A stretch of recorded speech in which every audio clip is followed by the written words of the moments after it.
kalau takwa itu bukan urusannya aspek fisik aja gitu ya, tapi juga harus bisa mencapai level batin gitu ya. Makanya kenapa tadi ada orang yang seperti itu gitu ya. Nah, itu berarti masih kayak takwa itu kayak formalitas gitu ya. Kayak seperti apa? Kalau pada masa Rasulullah kan bulan perjuangan itu wujudnya dengan jihad fisabilillah gitu ya. Nah, kalau sekarang wujud berjuangnya umat Islam itu seperti apa di bulan Ramadan? Dan kalau Mbak Karissa sendiri melihatnya, nampak nggak Ramadan sebagai bulan perjuangan untuk saat sekarang? Itu Mbak Karissa. Ya benar kan. Ya Ramadan tadi memang disebut bulan perjuangan dan kemenangan, bahkan disebutnya gitu ya, karena justru banyak kemenangan itu diraih di bulan Ramadan. Tadi perjuangan yang pertama kali ya memang perjuangan melawan diri sendiri, tadi melawan hawa nafsu, berusaha menjadi hamba-hamba terbaiknya Allah gitu ya. Kemudian perjuangan untuk meraih ketakwaan gitu di hadapan Rabb gitu. Tapi ya memang wujud prakteknya saat ini gitu ya, gimana kita berjuang gitu di Ramadan ini ya tadi dengan meneladani perjuangan Rasulullah juga para sahabat gitu ya, bahwa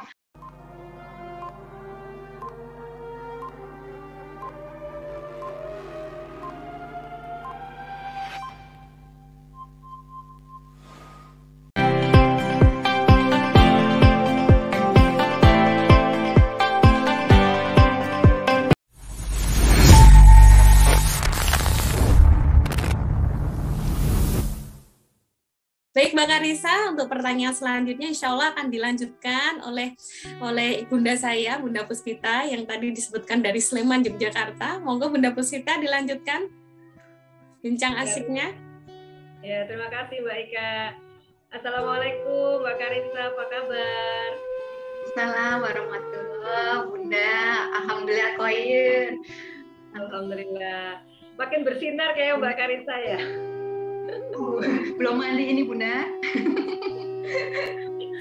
Acara Ramadan padat Mbak? Enggak juga sih Bunda. Saya lihat beberapa flyer di medsos ya. Itu beberapa saya temukan ada acara Mbak Karissa lagi gitu. Wah, kayaknya ini Mbak Karissa ini makin bersinar ini ya, insya Allah ya.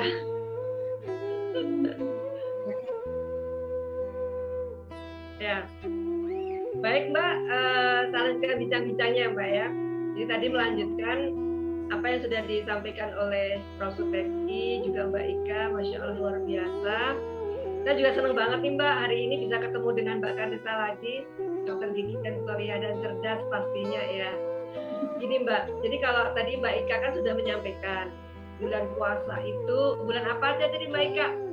Ada bulan Al-Quran, kemudian disebut juga sebagai bulan kemenangan gitu ya Mbak Ika ya. Nah saya ingin menyambungkan, ada juga sebutan bulan Ramadan itu sering juga disebut sebagai bulan ibadah, kemudian juga bulan perjuangan atau jihad ya. Nah kenapa disebut sebagai bulan ibadah? Karena biasanya pada bulan Ramadan ini umat Islam kan dalam rangka mengejar kemuliaan, ampunan dan pahala yang berlipat, kemudian bersegera meningkatkan baik kualitas dan kuantitas ibadahnya kan gitu. Maka di bulan Ramadan itu orang beramai-ramai, ada qiyamul lail, salat tarawih, kemudian tadarus, baca Quran, baik sendiri-sendiri maupun bareng, ada target-target minimal satu kitab selesai kan gitu ya Mbak Risa ya. Kemudian berzikir, sedekah, iktikaf di 10 hari terakhir gitu. Nah ternyata bulan Ramadan itu tidak hanya sebagai bulan ibadah. Kalau kita dalami beberapa keistimewaannya, Ramadan juga sering disebut sebagai bulan perjuangan atau bulan jihad. Kenapa? Karena pada masa Rasulullah dan sahabat, dari beberapa kisah beliau kita dapati justru pada bulan Ramadan ini Rasulullah dan para sahabat itu banyak melakukan aktivitas jihad fisabilillah. Ya, jadi misalnya tahun Ramadan tahun kedua, dari situ kan Rasulullah menjalankan perang Badar. Setelah itu tahun-tahun berikutnya ada perang Uhud, perang Khandaq, kemudian tahun ke-8 Ramadan tahun ke-8. Nah, ini luar biasa sekali. Terjadi peristiwa Fathul Mekah. Mekah dibebaskan, padahal kita tahu semua ya Mekah pada saat itu menjadi markasnya musyrik Quraisy, kelompok yang selama ini memusuhi dakwahnya Rasulullah. Nah, musyrik Quraisy berhasil dibebaskan, berhala-berhala di situ dihancurkan, tauhid bisa ditegakkan, kan gitu ya.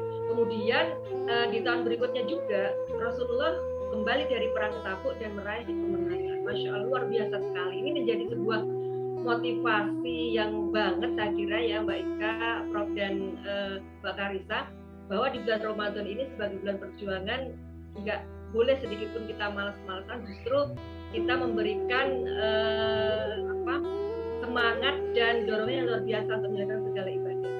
Nah ini Mbak, untuk konteks saat sekarang Mbak, bulan perjuangannya Ramadan itu terus kita wujudkan seperti apa? Kalau pada masa Rasulullah kan bulan perjuangan itu wujudnya dengan jihad fisabilillah gitu ya. Nah kalau sekarang wujud berjuangnya umat Islam itu seperti apa di bulan Ramadan? Dan kalau Mbak Karissa sendiri melihatnya, nampak nggak Ramadan sebagai bulan perjuangan untuk saat sekarang? Gitu Mbak Karissa. Ya benar kan. Ramadan tadi memang disebut bulan perjuangan dan kemenangan, bahkan disebutnya gitu ya, karena justru banyak kemenangan itu diraih di bulan Ramadan. Tadi perjuangan yang pertama kali ya memang perjuangan melawan diri sendiri, tadi melawan hawa nafsu, berusaha menjadi hamba-hamba terbaiknya Allah gitu ya. Kemudian perjuangan untuk meraih ketakwaan gitu di hadapan Rabb gitu. Tapi ya memang wujud prakteknya saat ini gitu ya, gimana kita berjuang gitu di Ramadan ini ya tadi dengan meneladani perjuangan Rasulullah juga para sahabat gitu ya, bahwa mereka pada setiap kesempatan itu dapat mengajak orang-orang kepada tauhid gitu ya, betul tadi yang disampaikan Bunda, kemudian mengajak pada keimanan kepada Allah dan Rasulnya dan taat kepada syariatnya gitu ya, sehingga Islam tuh bisa sebagai rahmatan lil alamin gitu, bisa dirasakan oleh semua manusia. Nah, ketika semakin lama tantangan dakwah dan segala macam terkaitnya itu semakin berat, kita juga bisa meneladani bahwa Rasulullah dan para sahabat itu bisa tetap istiqomah gitu. Jadi itu sih yang saya ambil pelajaran gitu ya, teladan dari Rasulullah dan para sahabat di bulan perjuangan ini gitu. Saya pribadi melihatnya alhamdulillah hari-hari ini sih kalau menurut saya umat Islam itu dengan semua keberadaannya masing-masing ya, dengan perannya masing-masing itu sudah menampakkan Ramadan itu sebagai bulan perjuangan gitu ya. Jadi itu Bunda. Iya Mbak, luar biasa. Saya juga sering ini ya mengikuti pemberitaan tentang Mbak Karissa ya kan, sebagai seorang mu'alaf yang belum terlalu lama memeluk Islam, tetapi sudah mulai memaknai apa itu perjuangan, apa itu dakwah. Kalau selama ini, boleh dong Mbak bagi pengalaman perjuangan dan dakwah yang selama ini gimana Mbak, yang pernah dilakukan? Ya, itu sebenarnya itu tadi ternyata pas saya pikir gimana ya Islam ya itu gitu ya, satu itu gitu, ternyata setelah masuk ke dalamnya itu ternyata luas sekali, banyak sekali gitu ya.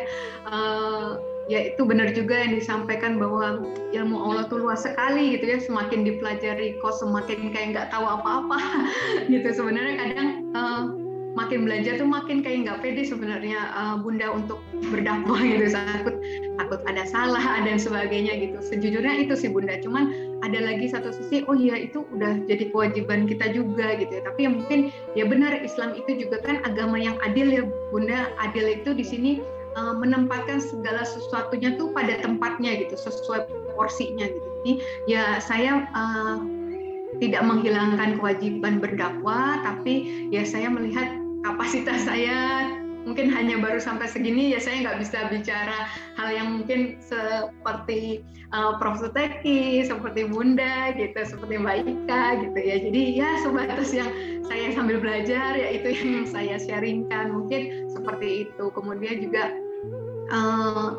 udah pernah cerita di sini juga ya, kadang ya itu mereka melihat-lihat gitu ya, kamu gurunya siapa, kamu ikut kelompok mana dan sebagainya kayak gitu ya. Sejujurnya saya sih mempelajari semuanya nih, posisinya masih mempelajari semuanya Bunda. Kemudian juga apa ya, masih ada guru yang membimbing juga, tapi juga memang terus terang semua kajian saya dengar Bunda. Seperti itu gitu. Iya. Kan ini Mbak, sampaikan baru satu ayat kan ya. Ibaratnya meskipun kita tahunya hanya satu ayat, taruhlah Bismillahirrahmanirrahim. Nah itu saja kan sebenarnya sudah jadi ilmu juga untuk disampaikan kan ya. Dan Masya Allah Mbak, mungkin sedikit berbagi ya Mbak ya. Ada salah satu kunci istiqomah itu justru gini Mbak. Saya dapat dari teman itu kunci istiqomah itu salah satunya gini. Ngaji, amalkan, sampaikan. Ngaji, amalkan, sampaikan. Nah, 3 aktivitas ini kalau berhasil kita lakukan, apalagi kalau ini kita lakukan harian, nah insya Allah itu akan menjadi pribadi istiqomah gitu. Jadi ketika dapat satu ilmu, tiap hari satu ayat, taruhlah gitu ya, kalau kemudian kita amalkan, pasti kan ini akan menuntut kita untuk menyampaikan juga. Ketika disampaikan, tadi karena merasa ada ilmu yang kurang, nah pasti pengen ngaji begitu seterusnya kan Mbak ya. Nah insya Allah itu salah satu resep istiqomah yang bisa saya bagi. Halo Mbak Puspita. Ya Prof, gimana Nah Prof? itu kan tadi ngomong itu loh, katanya ngaji, lalu apa yang kedua? Ngaji, amalkan, ngaji, amalkan, sampaikan. Lah wong mengamalkan aja itu kan ya sulit toh.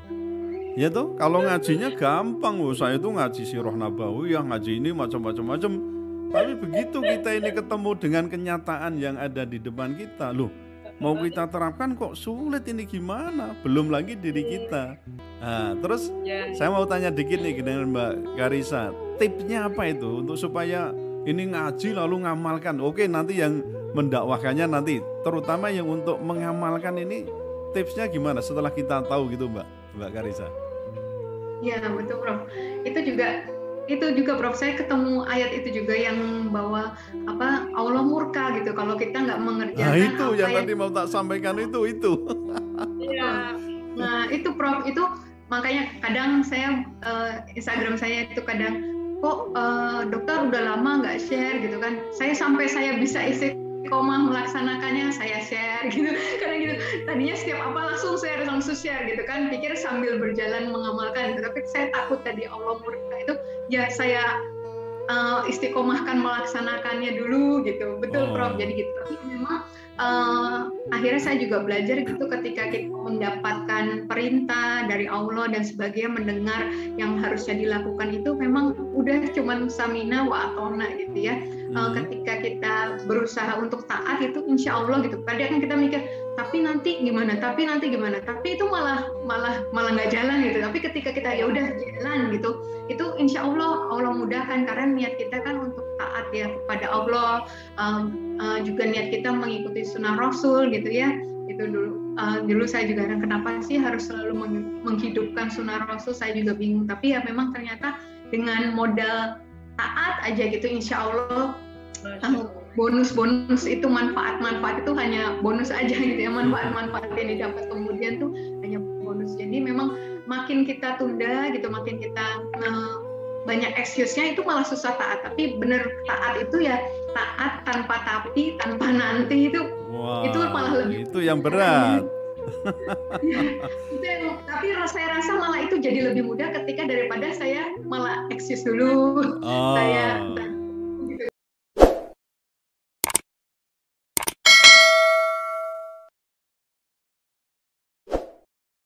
Nah, tanggapan Mbak Karissa tentang Ramadan sebagai kawah condro di muka ini seperti apa Mbak? Iya, fungsi ibadah Ramadan itu yang pertama fungsi konfirmatif gitu ya, pengukuhan identitas kita sebagai orang Islam, sebagai orang yang beriman gitu ya, maka diwajibkan berpuasa. Kemudian fungsi purikatif ya, penyucian diri